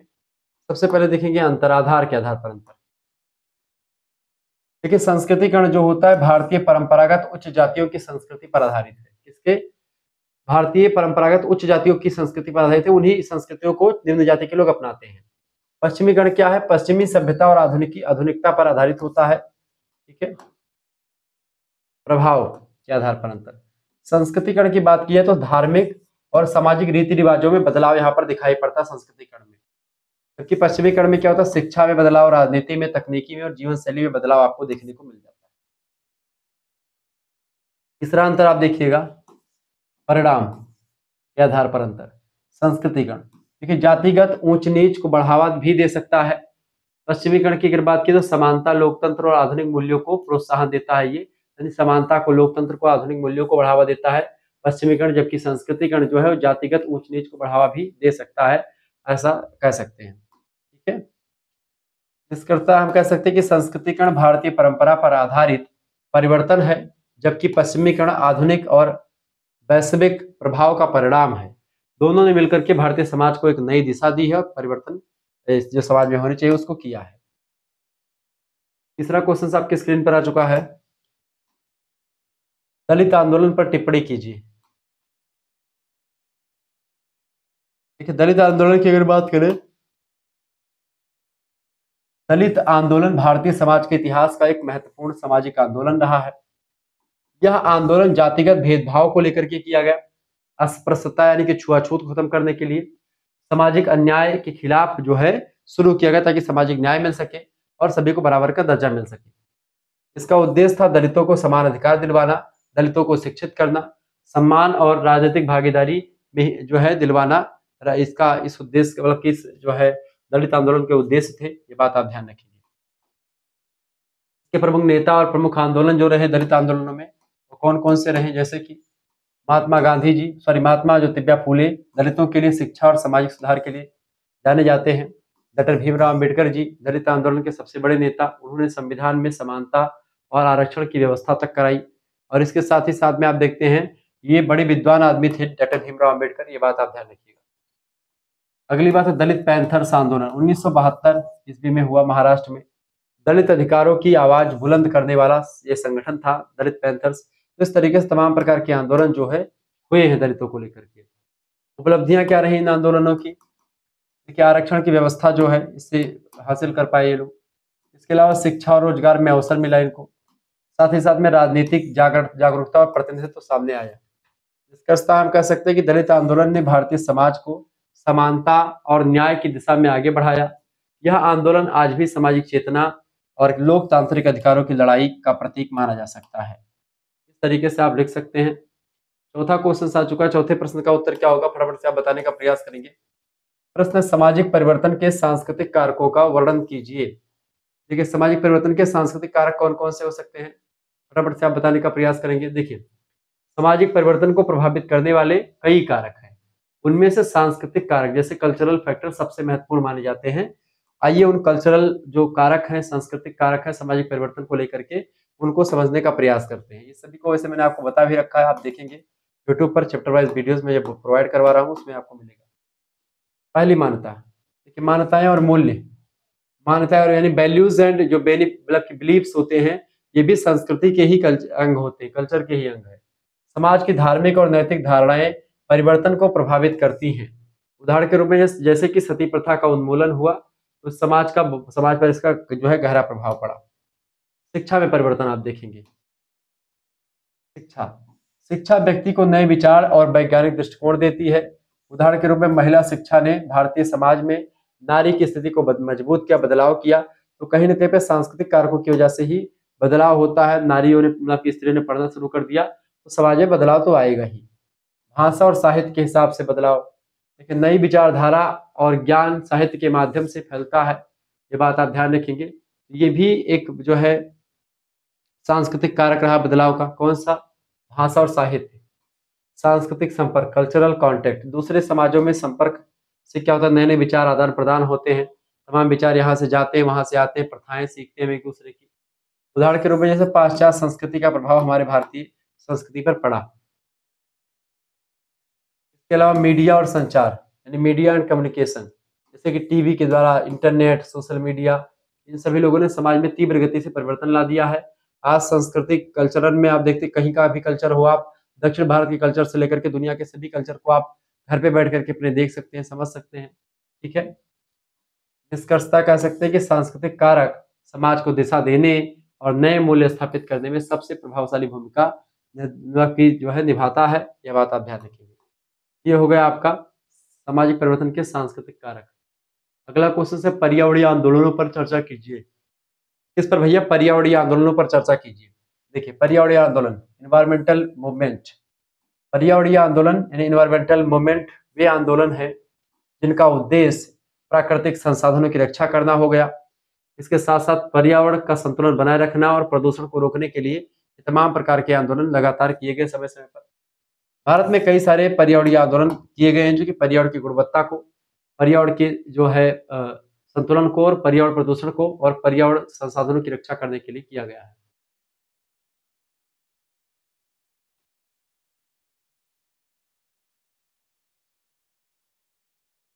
भारत में प्रमुख पर्यावरणीय आंदोलन कौन कौन से हैं? जैसे पहला आंदोलन है चिपको आंदोलन। 1973 उत्तराखंड में आप देखते हैं, उत्तराखंड की महिलाओं ने पेड़ों को बचाने के लिए क्या किया, उन्हें गले से लगा लिया। गले से लगाने मतलब होता है कि पेड़ों को पकड़ करके से लिपट जाती थी, चिपक जाती थी पेड़ों से। जैसे कि पेड़ों को काटने से पहले आप हमको काटिए पहले। अब तमाम महिलाएं, पेड़ की कटाई खूब हो रही थी उत्तराखंड में, तो उसी पेड़ों को बचाने के लिए ये लोग क्या करती थी, पेड़ों पर जाकर के चिपक जाती थी, ताकि पहले आप आरा हम पर चलाओगे, यानी हमको पहले काटोगे फिर पेड़ पर नंबर आएगा। ये इस जुनून के साथ ये लोग आंदोलन किया करते थे। ठीक है, इसीलिए इसका नाम चिपको आंदोलन पड़ा। नर्मदा बचाओ आंदोलन 1985। वैसे इस आंदोलन को जो श्रेय मिला है, भूमिका मिली, बहुत ज्यादा फेमस हुआ, ये सुंदरलाल बहुगुणा जी के नेतृत्व में हुआ था, इस वजह से फेमस हुआ बाद में। देखिए नर्मदा बचाओ आंदोलन 1985, सरदार सरोवर बांध के कारण विस्थापित होने वाले लोगों और पर्यावरण की रक्षा के लिए तमाम प्रकार के आंदोलन चलाए गए, नर्मदा बचाओ आंदोलन के नाम से जाने जाते हैं। तीसरा है आपका अपिको आंदोलन, कर्नाटक में हुआ। जंगलों की कटाई रोकने के लिए स्थानीय लोगों ने चिपको आंदोलन जैसे रणनीति बनाई। जैसे चिपको आंदोलन उत्तर भारत का था, उत्तराखंड का था, और दक्षिण भारत में अपिको आंदोलन शुरुआत किया गया कर्नाटक में। अगला है साइलेंट वैली आंदोलन, जो कि केरल में हुआ। वर्षा वन बचाने का प्रयास इसमें किया गया। ये सब तमाम आंदोलन है जिसके माध्यम से सामाजिक आंदोलन में ये पर्यावरणीय आंदोलन जो है बड़े इंपॉर्टेंट है। महत्व इसका क्या है कि प्राकृतिक संसाधनों का संरक्षण होता है इससे, पर्यावरणीय जागरूकता फैलती है इससे, सतत विकास की और एक प्रेरणा मिलती है, मोटिवेशन मिलता है सस्टेनेबल डेवलपमेंट की। सस्टेनेबल डेवलपमेंट क्या होता है? एक ऐसा विकास जिसमें क्या होता है कि आने वाली पीढ़ी के लिए भी संसाधन उचित मात्रा में बचे रह सकें, हम संसाधनों का विवेक संबद्ध उचित तरीके से दोहन करें। ठीक है, निष्कर्षतः हम कह सकते हैं कि पर्यावरणीय आंदोलन आज केवल स्थानीय नहीं रहे बल्कि वैश्विक मुद्दा बन चुके हैं। इनसे हमें यह सीख मिलती है कि विकास तभी सार्थक माना जाता है जब पर्यावरण सुरक्षित रहे। यह बात आप ध्यान रखेंगे। इस तरीके से आपने इन चीजों को समझा। लघु उत्तरीय और अति लघु उत्तरीय प्रश्नों के उत्तर हो गए आपके। अब हम चलते हैं खंड सा में, सेक्शन सी में, और आपका पहला प्रश्न आ चुका है सेक्शन सी का। भारत में सामाजिक परिवर्तन के विभिन्न कारकों को स्पष्ट कीजिए। प्रश्न आपका बढ़िया है, आइए इसको जानने का प्रयास करते हैं, समझने का प्रयास करते हैं। वीडियो को लाइक कर दीजिएगा, चैनल पर अगर नए हैं तो सब्सक्राइब भी बिल्कुल कर दीजिएगा। अब हम चर्चा करते हैं दोस्तों खंडशः के बारे में, यानी कि खंडशः यानी कि दीर्घ उत्तरीय टाइप के क्वेश्चंस कैसे आते हैं। ठीक है, पहला क्वेश्चन आपकी स्क्रीन पर आ चुका, फटाफट से आप देखिएगा। प्रश्न है कि भारत में सामाजिक परिवर्तन के विभिन्न कारकों को स्पष्ट कीजिए। कौन कौन से कारक हैं जो कि सामाजिक परिवर्तन को प्रभावित करते हैं। इसको ऑलरेडी मैं पढ़ा चुका हूं, लेकिन फिर भी आप समझिए इसको। भारत में सामाजिक परिवर्तन के विभिन्न कारक लिखिएगा। परिभाषा सामाजिक परिवर्तन की, सामाजिक परिवर्तन का आशय समाज की संरचना, संस्थाओं, मूल्यों, रीति रिवाजों और जीवन पद्धतियों में समय समय पर होने वाले परिवर्तनों से होता है। ठीक है, यह बात आप ध्यान रखिए। अब समझ में आ रहा होगा चीजें कि जब आप परिभाषा को कहीं पर भी लिखना हो तो आपको भाई देखिए नहीं कि एक बार क्वेश्चन पूछा गया फिर दोबारा हम उसका परिभाषा उसका नहीं लिखेंगे। आप लिख सकते हो दूसरी बार भी परिभाषा उसकी, यानी एक क्वेश्चन अतिलघु उत्तरीय में पूछा जा सकता है, वही क्वेश्चन आपका दीर्घ उत्तरीय में भी आ सकता है, वही क्वेश्चन आपका ठीक है अतिलघु उत्तरीय में भी आ सकता है। चलिए, सबसे पहला कारक है आपका भौगोलिक कारक, जो सामाजिक परिवर्तन को प्रभावित करता है। जलवायु, नदियां, पर्वत, जंगल, समुद्र आदि प्राकृतिक परिस्थितियां समाज के जीवन को प्रभावित करती हैं। जैसे कि जलवायु जब बढ़ती है, गर्म होता है जलवायु पूरा, तो उससे प्रभावित होता है समाज। नदियां, पर्वत, जंगल सभी लोग प्रभावित होते हैं इससे। ठीक है, उदाहरण के रूप में जैसे सिंधु घाटी सभ्यता का पतन बाढ़, भूकंप जैसी भौगोलिक स्थितियों से हुआ, यानी सभ्यता का अंत और उसका जो है बसाव जो, या फिर उसको ऐसे मान लेते हैं जैसे विषुवत रेखा का जो व्यक्ति होता है उसके व्यवहार अलग होते हैं, जो ध्रुववासी होते हैं उनके व्यवहार अलग होते हैं। ऐसे ऐसे तमाम प्रकार की चीजें जो होती है वो अलग अलग तरीके से होते हैं। हर एक समाज का, पर्वतीय लोगों का अलग जो है व्यवसाय होता है, और मैदानी भागों के लोगों का अलग होता है, नदी किनारे लोगों का अलग व्यवसाय होता है। सबका अलग अलग अपना सिस्टम होता है। भारत के विभिन्न क्षेत्रों में खान पान, वस्त्र और रहन सहन जलवायु और भौगोलिक विविधता पर निर्भर करता है। यानी कि ये भौगोलिक विविधता है। भौगोलिक विविधता मतलब कि जैसे कहाँ नदी है, नदी किनारे खान पान कुछ अलग होता है। ठीक है, वस्त्र अलग होते हैं, रहन सहन अलग होता है, ठंडे इलाकों में अलग होता है, गर्म इलाकों में अलग होता है। तो भौगोलिक कारक जो है मनुष्य के जीवन को प्रभावित करते हैं और उससे समाज पर प्रभाव पड़ता है, सामाजिक परिवर्तन भी होता है। दूसरा कारक होता है जनसंख्यात्मक कारक, जनसंख्या संबंधी कारक। जनसंख्या वृद्धि या कमी से समाज की संरचना बदलती है। अधिक जनसंख्या से बेरोजगारी फैलती है समाज में, गरीबी और नगरी जो है नगरीकरण बढ़ जाता है। जब ज्यादा जनसंख्या होती है नगर बहुत ज्यादा हो जाएंगे, गरीबी फैलेगी, बेरोजगारी होगी, ये सब देखने को मिलेगा। जबकि नियंत्रित जनसंख्या विकास को गति देती है। अगर जनसंख्या कम है तो डेवलपमेंट ज्यादा होगा, प्रति कैपिटा इनकम, प्रति व्यक्ति इनकम जो होगी वो ज्यादा होगी। तीसरा कारक है भैया आर्थिक कारक सामाजिक परिवर्तन का। आर्थिक कारकों की बात की जाए, उत्पादन प्रणाली, भूमि व्यवस्था, औद्योगिकरण, पूंजीवाद, वैश्वीकरण आदि समाज में परिवर्तन लाते हैं। ठीक है, कौन कौन से? उद्योगों के विकास से समाज में परिवर्तन आता है। ठीक है, भूमि व्यवस्था अगर हम सुधार लेते हैं उससे प्रभाव आता है, उत्पादन प्रणाली से आता है, पूंजीवाद, वैश्वीकरण सभी से आता है। उदाहरण के रूप में हरित क्रांति और औद्योगिक क्रांति ने ग्रामीण और शहरी जीवन दोनों को परिवर्तित कर दिया है। यह बात आप ध्यान रखेंगे। अगला देखिएगा, चौथा कारक जो सामाजिक परिवर्तन को प्रभावित करता है वो है धार्मिक और सांस्कृतिक कारक। जैसे कि धर्म, आस्था, मान्यताएं और संस्कार सामाजिक जीवन को गहराई से प्रभावित करते हैं। यह बात आप ध्यान रखेंगे। दूसरी बात संत परंपरा, भक्ति आंदोलन, आर्य समाज, ब्रह्म समाज जैसे तमाम प्रकार के आंदोलनों ने समाज में जागरूकता और सुधार लाया, जिससे समाज में काफी परिवर्तन हुआ है। ठीक है, जैसे कि आप देखते हैं आर्य समाज किसका था? दयानंद सरस्वती जी का था। ब्रह्म समाज स्वामी विवेकानंद, ब्रह्म समाज किसका था? ब्रह्म समाज की अगर बात की तो ब्रह्म समाज किसका था? राजा राम मोहन राय जी का था। ठीक है, ऐसे ही संत परंपरा, भक्ति परंपरा सभी ने समाज को शिक्षा दी, समाज को आगे बढ़ाया। धार्मिक सांस्कृतिक कारक हैं समाज को सुधारने के लिए। अगला कारक है पांचवा शैक्षिक कारक। सॉरी, शिक्षा से समाज में क्या होता है? बहुत कुछ बदलाव होता है। शिक्षा को सामाजिक परिवर्तन का सबसे महत्वपूर्ण कारक माना जाता है कि शिक्षा से व्यक्ति में जागरूकता आती है, वैज्ञानिक दृष्टिकोण को अपनाने की शक्ति प्रदान होती है, उसको मिलती है, और आधुनिक मूल्यों का विकास उसके अंदर होता है। इसके अलावा भारत में अंग्रेजी शिक्षा और आधुनिक आधुनिक विश्वविद्यालयों ने आधुनिक चेतना को जन्म दिया है। तो इससे यानी शिक्षित व्यक्ति हुआ है और शिक्षा के द्वारा उसने परिवर्तन को एक्सेप्ट किया है। आज शिक्षित व्यक्ति परिवर्तन को एक्सेप्ट नहीं करते हैं। ठीक है, ये बात आप ध्यान रखिएगा। छठा क्वेश्चन आप देखिएगा। प्रश्न है वैज्ञानिक और तकनीकी कारक। देखिए विज्ञान और तकनीकी ने मानव जीवन की दिशा ही बदल दी है।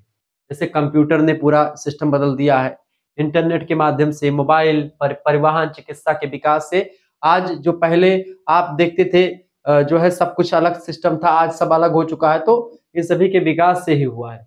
सामाजिक जीवन को एक नई गति, नई दिशा प्रदान हुई है टेक्नोलॉजी और वैज्ञानिकता के विकास से। राजनीतिक कारक भी बहुत सारे रहे सामाजिक परिवर्तन के, जैसे कि शासन व्यवस्था, कानून, लोकतंत्र और राजनीतिक आंदोलन से समाज में काफी परिवर्तन देखने को मिला है। पहले समाज में क्या था, पहले राजशाही चलती थी, लोकतंत्र के आ जाने से क्या हो गया, जनता का शासन हो गया, जनता को बहुत सारे अधिकार मिलने लगे, जनता अपनी बातों को रख पाती है, अच्छे तरीके से समझा पाती है, तमाम सारी चीजें आ गई। ठीक है। स्वतंत्रता संग्राम, संविधान ने भारतीय समाज में समानता, न्याय और स्वतंत्रता की भावना को मजबूत किया। ये सब चीजें जो है तभी हुई जब हमारे राजनीतिक कारकों का प्रभाव पड़ा। समाज में परिवर्तन राजनीतिक कारकों से भी होता है। ऐसे ही संचार के माध्यम से, यानी कि समाचार पत्रों के माध्यम से, रेडियो के माध्यम से, टेलीविजन, सोशल मीडिया सामाजिक विचारधारा और जीवन शैली को बदल रहा है आजकल। सोशल मीडिया के माध्यम से आप देखते हैं समाज पूरा बदल गया है, कुछ भी आज बचा नहीं है कि जो बदला ना हो। तो भाई जब बदलाव हुआ, विचारों में बदलाव हुआ, सब में बदलाव हुआ। आजकल सोशल मीडिया सामाजिक आंदोलनों का प्रमुख माध्यम बन चुका है। सामाजिक आंदोलन किससे हो रहा है, सोशल मीडिया के माध्यम से हो रहा है। आजकल किसी भी क्षेत्र की कोई भी विकास अगर नहीं हुआ है, आप उसका वीडियो बना करके डाल सकते हैं इंटरनेट पर, सभी उसको देख पाते हैं, तमाम सारी चीजें। नौवां है भैया, सामाजिक आंदोलन के माध्यम से भी सामाजिक विकास होता है, तो ये भी एक कारक है। सुधार आंदोलन तमाम सारे हुए, ठीक है, तमाम सारे रिफॉर्म, जैसे कि सती प्रथा का अंत हुआ, या धर्म सुधार आंदोलन तमाम सारे चलाए गए, तमाम सुधार, सामाजिक सुधार आंदोलन, दलित आंदोलन, महिला आंदोलन, किसान आंदोलन, मजदूर आंदोलन, सामाजिक चेतना और समानता के विचार को मजबूत करते हैं सारे आंदोलन, और सभी को समानता की राह पर ला करके खड़ा करते हैं। इस तरीके से ये पहला प्रश्न का उत्तर आपका कंप्लीट हुआ। निष्कर्षतः हम कह सकते हैं, क्या कह सकते हैं बाबू, कह सकते हैं कि भारत में सामाजिक परिवर्तन एक बहुआयामी प्रक्रिया है। इसमें शिक्षा, आर्थिक विकास, विज्ञान तकनीकी, राजनीतिक सुधार और सांस्कृतिक जागरूकता सबसे प्रमुख कारक के रूप में भूमिका निभाते हैं। यह परिवर्तन समाज को निरंतर नई दिशा और ऊर्जा प्रदान करता रहता है। ये सारे कारक। शुक्लाचार्य पॉइंट की विशेष परिभाषा लिखिएगा। सामाजिक परिवर्तन वह निरंतर प्रक्रिया है जिसमें समाज अपनी आवश्यकताओं, अपने मूल्यों और अपनी परिस्थितियों के अनुसार स्वयं को नया रूप प्रदान करता है। ये परिभाषा भी आप लिख सकते हैं अपने अकॉर्डिंग, ये बात आप ध्यान रखिए। इस तरीके से आपने इसके परिभाषा सब समझ लिया। अगला क्वेश्चन आपके स्क्रीन पर आ चुका है, दूसरा प्रश्न दीर्घोत्तरीय का। सामाजिक प्रगति और सामाजिक विकास की परिभाषा, विशेषताएं और अंतर स्पष्ट कीजिए।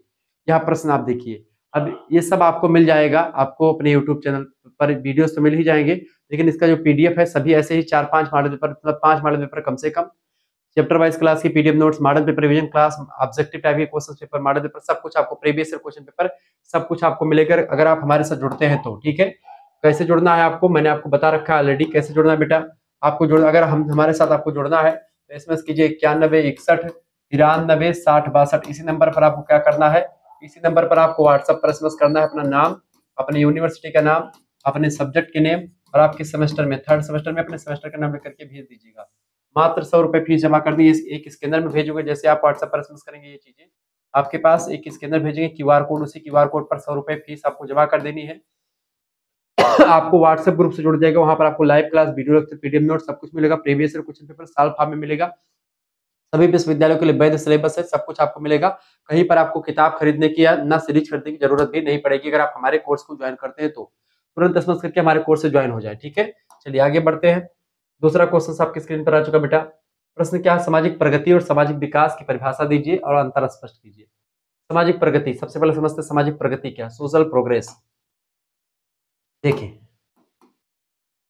अगस्त काम्ट कहते हैं कि प्रगति वह प्रक्रिया है जिसमें समाज निरंतर उच्चतर अवस्था की ओर बढ़ता रहता है, प्रगति में हमेशा निम्नता से उच्चता की ओर विकास होता है। ठीक है, गिलिन और गिलिन कहते हैं कि प्रगति सामाजिक परिवर्तन का वह स्वरूप है जिसमें समाज उत्तरोत्तर श्रेष्ठतर, उत्तरोत्तर माने लगातार आगे बढ़ने की दिशा में, श्रेष्ठतर यानी उच्चता की ओर बढ़ता जाता है, सुसंस्कृत और मानवीय कल्याण की दृष्टि से उन्नत होता जाता है, उसमें क्वालिटी बढ़ती जाती है, यानी सकारात्मक दिशा में होने वाला परिवर्तन है। डिपार्ट की विशेष परिभाषा सॉरी, एक मिनट प्लीज वेट। चलिए, शुक्ला स्टडी पॉइंट की एक विशेष परिभाषा आप लिखिए। सामाजिक प्रगति वह स्थिति है जिसमें समाज की संरचना, विचारधारा और संस्थाएं सतत रूप से मानवीय कल्याण, नैतिकता और जीवन मूल्यों की ओर अग्रसर होती हैं। ये होती प्रगति, यानी इसमें मानवीय कल्याण होता है। मानवीय कल्याण को ध्यान में रख करके मोरलिटी भी इसमें शामिल होती है। मोरलिटी का भी विकास होता है आगे चल करके, वो प्रोग्रेस, यानी हमेशा सकारात्मकता की ओर परिभाषा मतलब कि ये आगे बढ़ती है, जीवन मूल्यों की ओर अग्रसर होती है और सस्टेनेबल यानी सतत होती है। विशेषताएं इसकी समझे प्रगति की। देखिए, प्रगति जो है सकारात्मक परिवर्तन है जो समाज को उन्नति की ओर ले जाता है, आगे की ओर ले जाता है। दूसरा विशेषता, सामाजिक प्रगति मूल्यों और आदर्शों की प्रधानता रहती है इसमें, ठीक है। तीसरी विशेषता, अवरोधक नहीं बल्कि ये प्रेरक प्रक्रिया है, समाज को रोकती नहीं है, समाज में हमेशा बदलाव के लिए अग्रसर रहती है और उसको अच्छे समाज में कन्वर्ट करने की हमेशा कोशिश करती है। इसके साथ ही साथ समग्र दृष्टि से कल्याणकारी है ये, यानी कि हर एक दृष्टिकोण से ये क्या है, कल्याणकारी है, यानी कि ये वेलफेयर है। वेलफेयर माने होता है कि ये लोगों का कल्याण करने के लिए जानी जाती है। ऐसी प्रक्रिया है कि वो, इससे क्या होता है, सभी का कल्याण होता है, सभी आगे की ओर अग्रसर होते हैं, समाज को अच्छा व्यवस्था मिलती है। यह नैतिकता और आदर्शों पर आधारित होती है। कौन, प्रगति यानी प्रोग्रेस, ठीक है, सोशल प्रोग्रेस। सोशल डेवलपमेंट यानी सामाजिक विकास क्या होता है। गिलिन और गिलिन कहते हैं कि विकास सामाजिक प्रक्रियाओं की वह स्थिति जिसमें समाज अपनी संस्थाओं, मान्यताओं और व्यवस्था को अधिक परिपक्व और सुव्यवस्थित रूप में ढालता है। गांधी जी कहते हैं कि विकास का अर्थ प्रत्येक व्यक्ति के जीवन में मानवीय क्षमता और आत्मनिर्भरता का संवर्धन करना होता है। विशेष परिभाषा समझे शुक्ला स्टडी पॉइंट की। सामाजिक विकास वह क्रमबद्ध और योजनाबद्ध प्रक्रिया है जिसके द्वारा समाज की भौतिक, आर्थिक, शैक्षिक, सांस्कृतिक संस्थाएं परिपक्व होकर के मानव जीवन को बेहतर बनाती हैं। विशेषता समझे, दोनों लगभग में एक ही जैसे होते हैं, थोड़ा बहुत अंतर होता है दोनों में बस, ठीक है।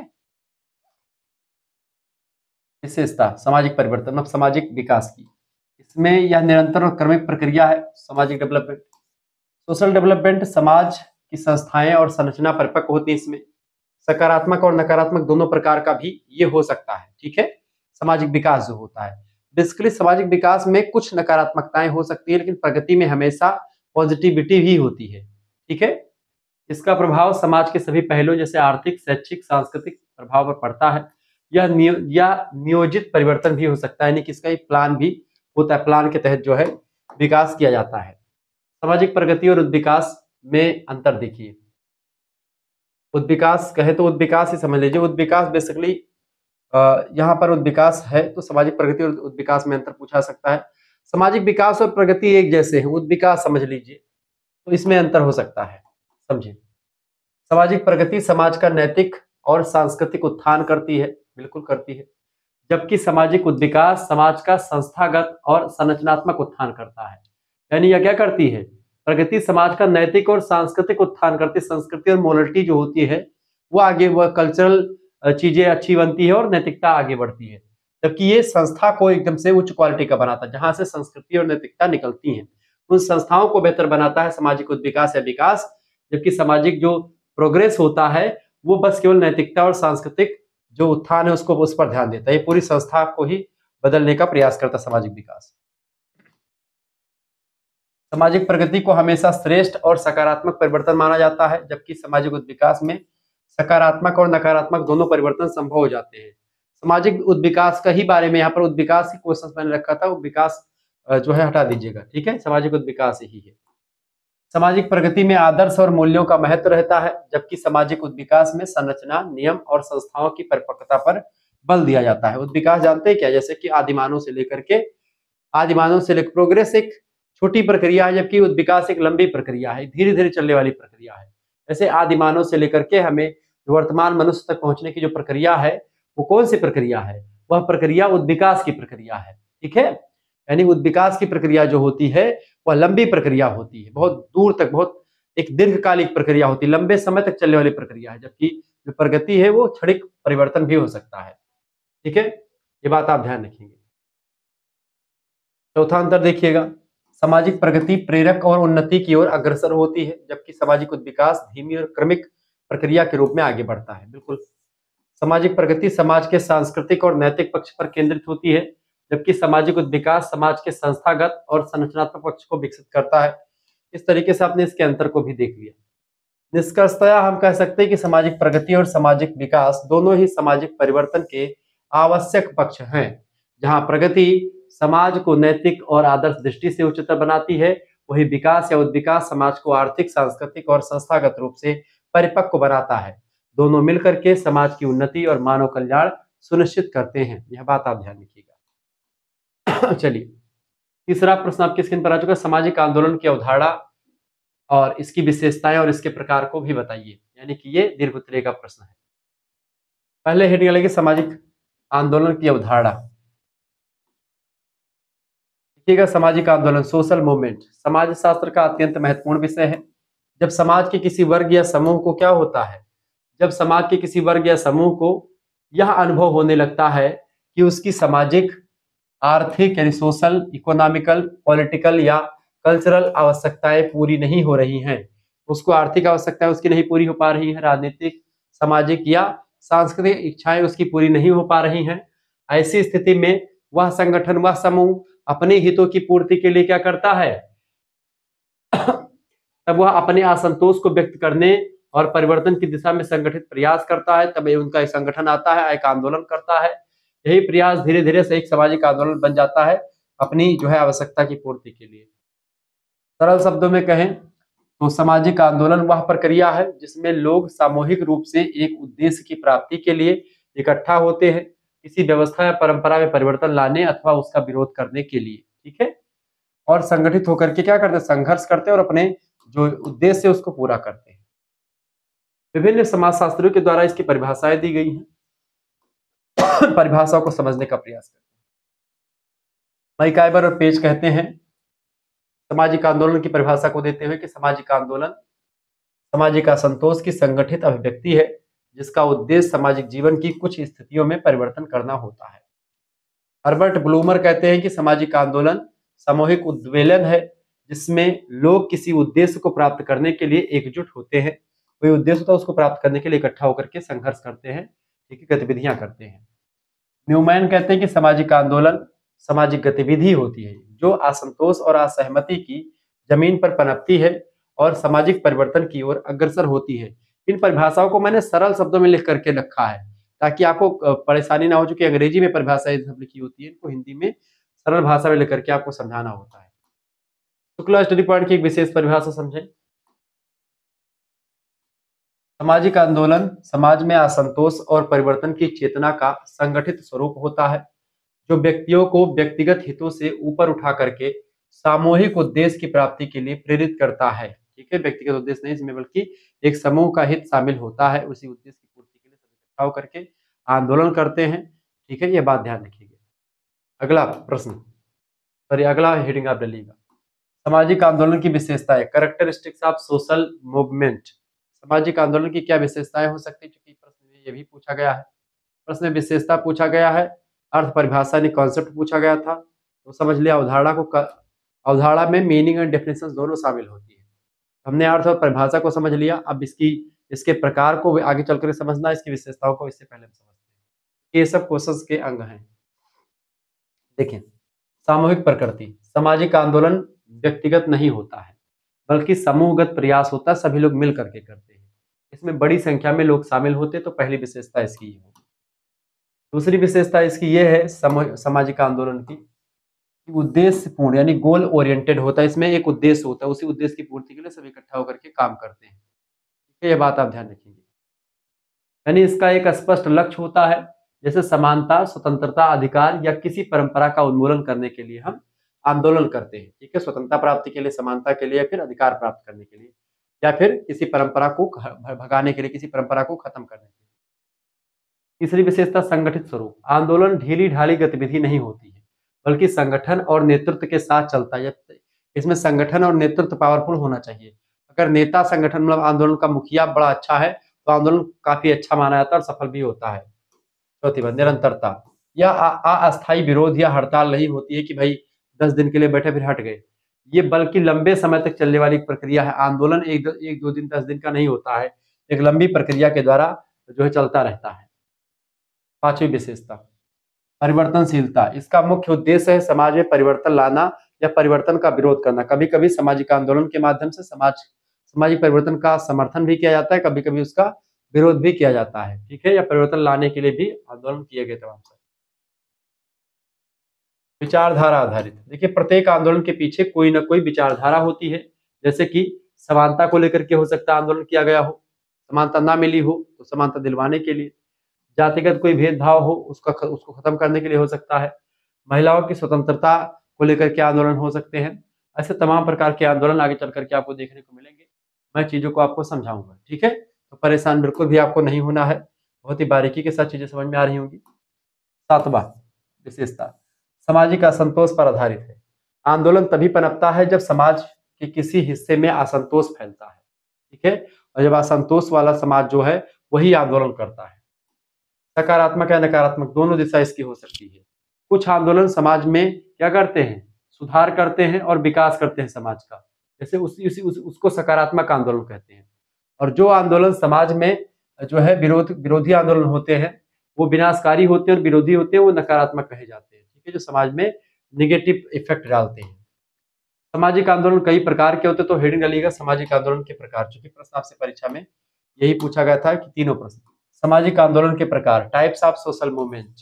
अब देखिए सामाजिक आंदोलन यहीं पर आपको समझ में भी आ गया होगा, सामाजिक आंदोलन प्रकार, विशेषताएं, अर्थ परिभाषा, तो आपका पूरा चैप्टर भी समाप्त हो गया, ठीक है, सामाजिक आंदोलन का। जब ऐसे मॉडल पेपर के माध्यम से मैं पढ़ाता हूँ तब पूरा सिलेबस आपका कवर हो जाता है उसमें, आपको और कुछ कहीं से पढ़ने की जरूरत नहीं पड़ती है जब आप ऐसे चीजों को पढ़ते हैं, ठीक है। चलिए, सामाजिक आंदोलनों को विद्वानों ने विभिन्न आधारों पर वर्गीकृत किया है। मुख्य प्रकार इस प्रकार से, सबसे पहले हम समझते हैं परिवर्तन के आधार पर सामाजिक आंदोलन। परिवर्तन के आधार पर तमाम प्रकार के सामाजिक आंदोलन है, जैसे कि सुधारवादी आंदोलन, रिफॉर्म मूवमेंट।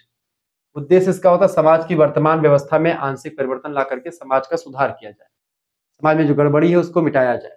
जैसे कि आर्य समाज आंदोलन आर्य समाज के द्वारा किया गया, ब्रह्म समाज के द्वारा तमाम प्रकार के सुधार आंदोलन किए गए, अछूत उद्धार आंदोलन तमाम सारे किए गए जो कि समाज में सुधार करने के लिए किए गए। इसी प्रकार से दूसरा होता है आपका परिवर्तन के आधार पर होता है भैया कौन सा आंदोलन, क्रांतिकारी आंदोलन, रिवोल्यूशनरी मूवमेंट। देखिए उद्देश्य होता है इसका संपूर्ण व्यवस्था को पलट देना और नई व्यवस्था स्थापित करने के लिए, जैसे कि भारतीय स्वतंत्रता आंदोलन जो हुआ और जैसे रूसी क्रांति हुई, रूसी क्रांति के द्वारा रूस की सत्ता पूरी पलट गई। भारतीय स्वतंत्रता आंदोलन हुआ, इसके द्वारा पूरी भारत की जो है जो इंग्लैंड की आर्मी थी भाग गई यहाँ से। नक्सलवादी आंदोलन, ये सब क्या है, पूरी व्यवस्था को बदल देने वाले आंदोलन है, ठीक है। तीसरा आंदोलन होता है संरक्षणवादी आंदोलन, कंजर्वेटिव मूवमेंट। उद्देश्य होता है परंपरागत व्यवस्था और मूल्यों को बनाए रखने के लिए कभी कभी ऐसे आंदोलन होते हैं, जैसे अपनी संस्कृति पर खतरा उत्पन्न होते देख करके लोग आंदोलन करते हैं, जैसे हिंदू महासभा का आंदोलन, धार्मिक रूढ़वादी आंदोलन, ऐसे तमाम आंदोलन। लक्ष्य की सीमा के आधार पर आंदोलन के कई प्रकार होते हैं। लक्ष्य की सीमा के आधार पर आंदोलन जो होते हैं वो दो प्रकार के होते हैं। कौन कौन से आंदोलन होते हैं वो, पहला होता है सर्वव्यापी आंदोलन और दूसरा होता है सीमित आंदोलन। सर्वव्यापी माने होता है पूरे समाज को प्रभावित करने वाला आंदोलन सर्वव्यापी होता है, जैसे स्वतंत्रता आंदोलन, दलित आंदोलन पूरे समाज को प्रभावित करता है। सीमित आंदोलन क्या होता है, समाज के किसी विशेष वर्ग या किसी विशेष समस्या को लेकर के किया जाता है, जैसे कि महिला आंदोलन महिला की समस्या को लेकर किया गया, किसान आंदोलन किसानों की समस्याओं को लेकर के किया गया। एक विशेष तबके का आंदोलन होता है सीमित आंदोलन। सर्वव्यापी आंदोलन पूरे समाज के लिए होता है। तो ये लक्ष्य की सीमा के आधार पर आंदोलन दो प्रकार के होते हैं, सीमित आंदोलन और सर्वव्यापी आंदोलन।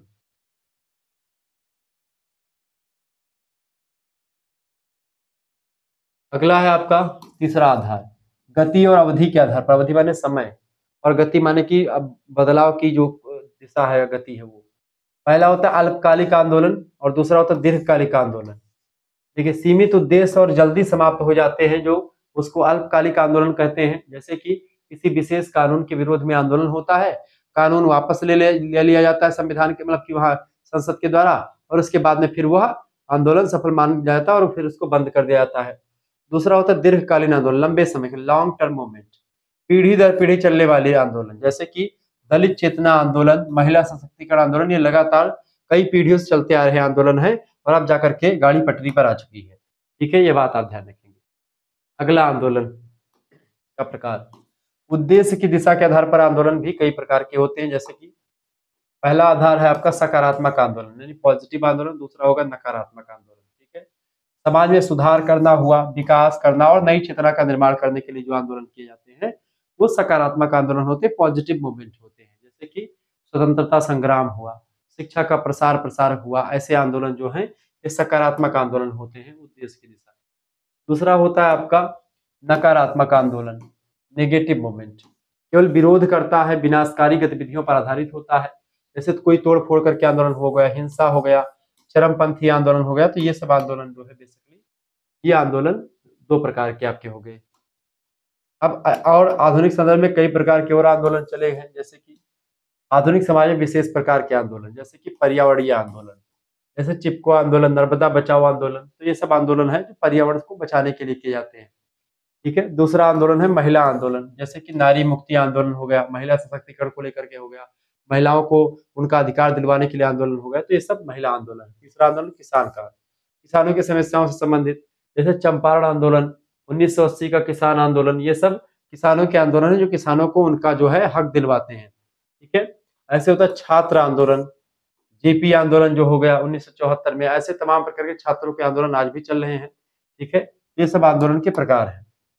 आंदोलन वैसे होना चाहिए किस पर भाई, जो जो कॉलेज वगैरह है और जिन पर खास करके पढ़ाई नहीं होती या फिर जो कॉपी नहीं चेक होती बीए वालों की, इस पर जो है एक आंदोलन करना चाहिए, हल पूछो तो। ठीक है, पांचवी बात, दलित और पिछड़ा वर्ग आंदोलन, डॉक्टर भीमराव अम्बेडकर के नेतृत्व में दलित आंदोलन भी चल रहा है। ठीक है, ये बात आप ध्यान रखेंगे, मतलब कि उन्होंने करवाया, डॉक्टर भीमराव अम्बेडकर जी ने तमाम आंदोलन की, दलित आंदोलन, जिसकी वजह से आज दलितों की स्थिति में सुधार हुआ है। निष्कर्षतया हम कह सकते हैं, क्या कह सकते हैं निष्कर्षतया? निष्कर्षतया हम कह सकते हैं कि सामाजिक आंदोलन समाज के विकास का दर्पण है।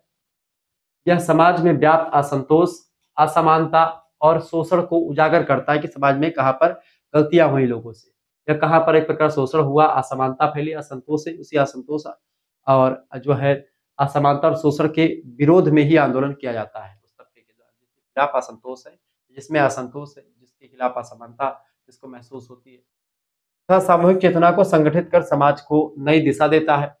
सुधारवादी आंदोलन समाज को संतुलित परिवर्तन की ओर ले जाते हैं, जबकि क्रांतिकारी आंदोलन मूलभूत ढांचे को बदल देते हैं। आधुनिक समय में पर्यावरण, महिला अधिकार, किसान और दलित आंदोलनों ने यह सिद्ध कर दिया है कि आंदोलन केवल विरोध की प्रक्रिया नहीं बल्कि सामाजिक परिवर्तन और प्रगतिशीलता का एक माध्यम भी रहा है। यह बात आप ध्यान रखें। तो इस तरीके से आप लोगों ने तीन जो है दीर्घ उत्तरीय प्रश्नों को भी समझ लिया। कुल मिलाकर के हम कह सकते हैं अंतोगत्वा, क्या कह सकते हैं बाबू, क्या कह सकते हैं कि सामाजिक आंदोलन समाज की जीवंतता का प्रतीक है जो परिवर्तन की राह दिखा करके नई सामाजिक संरचना का निर्माण करता है। इस तरीके से आप लोगों ने सामाजिक आंदोलन के बारे में विस्तार से समझ लिया। तो सामाजिक आंदोलन यह मॉडल पेपर आपका क्लियर हुआ। इसके अलावा और आपका सभी मॉडल पेपर मिलता रहेगा, ऐसे ही सभी सब्जेक्ट का मॉडल पेपर आपको मिलेगा। अगर आप हमारे से जुड़ना है जुड़ सकते हैं। 91 61 93 60 62 पर एसएमएस कीजिए। सभी सब्जेक्ट का मॉडल पेपर का पीडीएफ नोट्स आपको मिल जाएगा मात्र 100 रुपए फीस में। सभी सब्जेक्ट का मॉडल पेपर जो है chapter wise PDF notes, model paper revision class, अपना नाम, अपने यूनिवर्सिटी का नाम, अपने सब्जेक्ट के नेम और आपके सेमेस्टर में अपने सेमेस्टर का नाम लिख करके इस नंबर पर आप भेज दीजिएगा। ठीक है, मात्र 100 रुपए फीस में।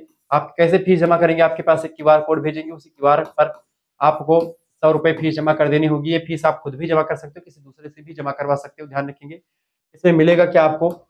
इसमें आपको लाइव क्लास की लिंक मिलेगी, व्हाट्सएप ग्रुप से जुड़ा जाएगा, आपको वीडियो लेक्चर्स मिलेंगे सभी सब्जेक्ट के, पीडीएफ नोट्स मिलेंगे इसमें सभी सब्जेक्ट के, मॉडल पेपर मिलेंगे आपको। ठीक है, जैसे ये मॉडल पेपर आपने देखा, ऐसे ही आपके 5 मॉडल पेपर, ऐसे ही एमसीक्यूज टाइप के मॉडल पेपर आपको मिलेंगे। ठीक है, revision class, marathon class, chapter wise class, PDF notes, unit wise सब कुछ आपको मिलेंगे। पूरी डिटेल्स जानकारी केवल एक सब्जेक्ट नहीं बल्कि आपके जितने भी सब्जेक्ट्स हैं, यानी आपके 3 मेजर सब्जेक्ट, 1 माइनर सब्जेक्ट, 1 को करिकुलर सब्जेक्ट।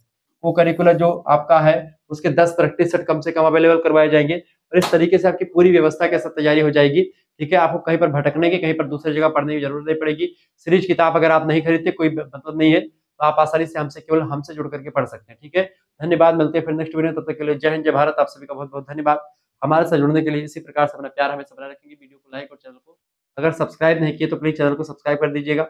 सभी विश्वविद्यालयों के लिए वैध सिलेबस है, ये बात आप ध्यान रखेंगे, ये बात आप ध्यान रखें। तो इस नंबर पर तुरंत व्हाट्सएप पर एसएमएस कीजिए। आप ये फीस किसी दूसरे से भी जमा करवा सकते हैं। अपने घर में कोई चलाता हो, आपके आरी पड़ोस में कोई चलाता हो, ठीक है, तो आप उससे फीस जमा करवा सकते हैं।